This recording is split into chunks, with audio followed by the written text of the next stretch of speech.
welcome to Spencer Butte Park in Eugene, Oregon. Hey, I'm Melissa with Loving Superfoods, and we're gonna take this lovely moment out here in nature to talk about hormones. So it's the cooler months, and got my hat on for this cooler weather. And hormones, you know what? They don't care whether it's cold or warm. They are constantly in cycles and running and ebbing and flowing and raging, and we might notice it more sometimes than others in different times of our lives as well. So you might notice it more for women around PMS, you might notice it more around menopause, and men have hormones too. They don't have quite the elaborate cycles that women have, or not as noticeable, but they're a part of our daily life for managing our bodily systems. And most of the traditional methods for managing hormones have been focused on adding in specific hormones. So adding in plant foods that have more estrogen, or supplementing with chemical versions of progesterone and or even testosterone, and trying to get those specific foods in, or even trying to eat foods that are higher in those specific hormones. But what I found is that by adding the raw superfoods that are hormone precursors, meaning they're the building blocks that your body uses to create its own hormones, my body automatically balances. It automatically sorts out what hormone to make more of by using that hormone precursor as a building block. So, our favorite is maca. Maca is every girl's best friend, and every boy's best friend too, maybe for different reasons.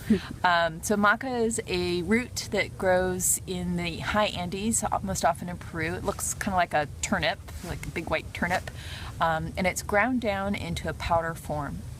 And it tastes kind of malty. If you get too much of it in whatever you're eating, you might taste the malt taste a little too much. So I like to keep just the bare minimum, enough that I have a hint of malt but not too much. And really having it every day gives your body those building blocks to build whatever hormones your body needs in that moment. Your hormones are constantly going on cycles of needing more of one than another, and rather than trying to figure that all out in your head and supplementing, if you just take maca every day, your body has all it needs to build the hormones that are needed in that moment. So maca is in the chocolate bliss. That's how I get it every day. Sometimes you might supplement some more. We have one of our superfood customers who swears by taking a big whole heaping tablespoon of maca and putting it in whatever she's drinking, whether it's water, juice, tea, cocoa, whatever it is, on those days where she's suddenly surprised by her period and overly crabby, or overly stressed out by her young children.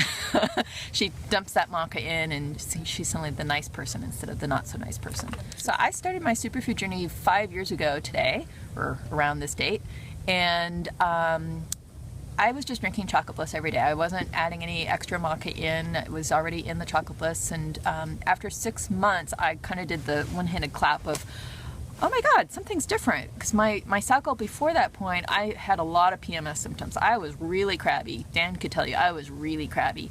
And I would have headaches and lots of cramps and back pains and bloated, and my cycles were usually like a week long, and they weren't very predictable. Sometimes they'd come sooner, sometimes they'd come later, sometimes they wouldn't happen at all. It was just real, it was not the typical 28 days you're supposed to have, or so they tell you you're supposed to have.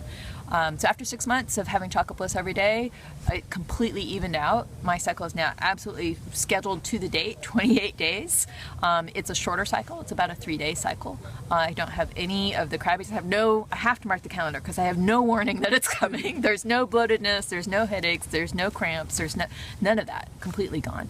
And sometimes I add in a little extra. I like to have a little extra, and sometimes if I'm really in the mood, I put in a little extra, both for Dan and I. So that's the thing I didn't tell you. That's why maca is also for boys. Is aphrodisiac. It's an aphrodisiac. It's not an aphrodisiac. It doesn't. No? It enhances your libido. So it's not like oysters where all of a sudden you're in the mood, but it's like this constant buildup of building your libido. It's also really good for endurance, for strength, kind of like coconut products, so it can keep you sustained for a long period of time. And maca is slightly warming, so in these cooler months it's really nice to have some more of the warming raw superfoods in there.